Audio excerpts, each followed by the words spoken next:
All right, hello everybody. Today we're going to be talking about David Hume. We're going to be specifically talking about Hume's theory of perception. Hume's philosophy kind of just builds from the ground up uh, from his empiricism. So our text sort of starts with the empiricism and then shows how things like his theory of causation and his views of religion and his ethics all sort of start and build up from this. Um, Later on in the course, we're going to be looking at somebody else's video for Hume's ethics. It will also show how Hume's theory sort of builds up from his account of the perceptions and from his empiricism. So recall, empiricism is the view that all knowledge is derived from the senses, right? So we kind of like Locke, he thinks that we have a blank slate when we're born, and we're just kind of building up all of these different concepts and different things.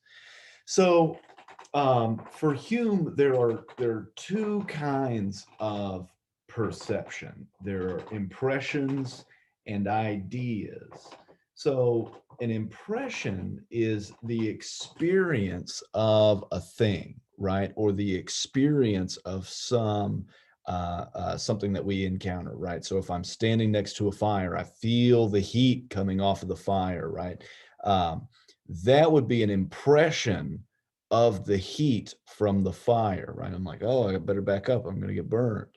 Um, so we might, in a period where we are sort of reflective and cooler, as he says, we can label different impressions, right, and reflect upon those impressions. And in virtue of recollecting various impressions and identifying them with a word, he calls this an idea. So I can say something like, look, the heat of the fire is here. Um, that would be an idea, right? Whereas if you and I were to stand next to a fire, we would be getting an impression of the fire. So Hume wants to say that all ideas are based on impressions. There are no ideas without first impressions. So uh, Hume makes a distinction between simple and complex impressions and simple and complex ideas. So first, a simple impression is something like hot, something like red, something like stinky, right? All of like identifying one sort of feature of a thing, and then we kind of take that in through our perceptions, right? Uh, that is that is how that's a simple impression, he wants to say. Whereas we don't just have an impression of red when we look at an apple, for instance. Rather, we're taking in a whole bunch of different things: red, round, shiny, hard, all of these things kind of all at once, right? And so the perception of the whole apple is a complex impression. So he wants to say that simple and complex impressions are both like they're both sort of vivid, right? They kind of jump out at us, right? Kind of like the heat from the fire, right? So simple and complex impressions are both vivid, whereas he wants to say that simple and complex ideas are both not so vivid.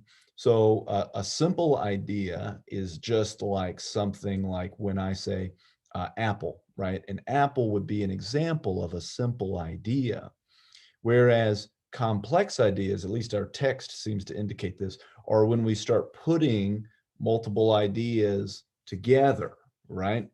So the text talks about Pegasus and angels and stuff. So we have two simple ideas, say a human being and a horse, and we also have the simple idea of wings, right? And so all of these simple ideas, we just kind of put them together to form a new thing, namely a Pegasus or an angel, like as in a human with wings or a horse with wings. So what we do is we fit these other complex ideas together with one another, and we sort of we create a new idea, right?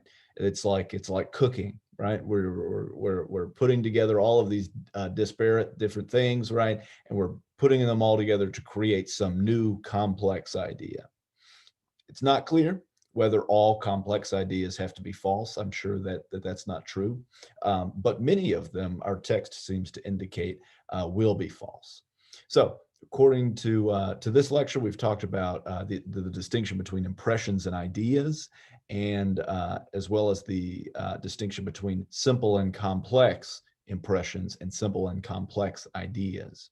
So we'll see a little bit later how this has plays in Hume's theory of mind, right? His view of the philosophy of mind. So thank you.